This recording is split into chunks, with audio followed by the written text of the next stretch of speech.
मगरबी बंगाल की सीएम ममता बनर्जी का भी बयान सीएए को लेकर सामने आया है। ममता बनर्जी ने कहा है कि बंगाल में लागू नहीं होने दूंगी सीएए, किसी को डरने की जरूरत नहीं है। सीएए बीजेपी का धोखा है, सीएए के खिलाफ टीएमसी आवाज उठाएगी। तो ममता बनर्जी ने भी यहां पर सख्त मुखालफत दर्ज की है और कहा है कि सीएए के खिलाफ टीएमसी आवाज उठाएगी। और दूसरी तरफ उन्होंने ये भी कहा कि मगरबी बंगाल में सीएए को लागू नहीं होने दूंगी।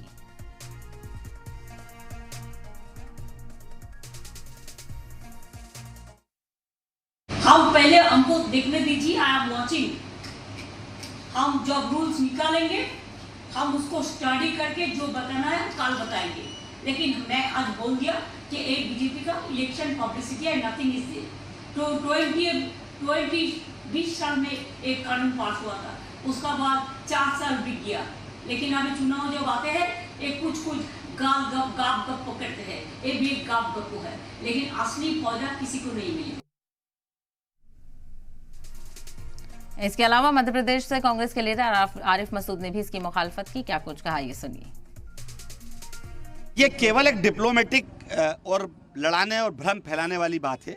ऑलरेडी एक कानून सीएए के मुतालिक मौजूद है। जो बाहर के शरणार्थी जो रह रहे हैं, जिनको हमने शरणार्थी माना है, अगर उनकी डॉक्यूमेंट्री पर कोई शक है तो उसका ऑलरेडी एक कानून मौजूद है। बेजा लाकर केवल चुनाव के समय ये आपस में ध्रुवीकरण करना और लड़ाने का काम है। इसके अलावा सरकार के पास कुछ नहीं है।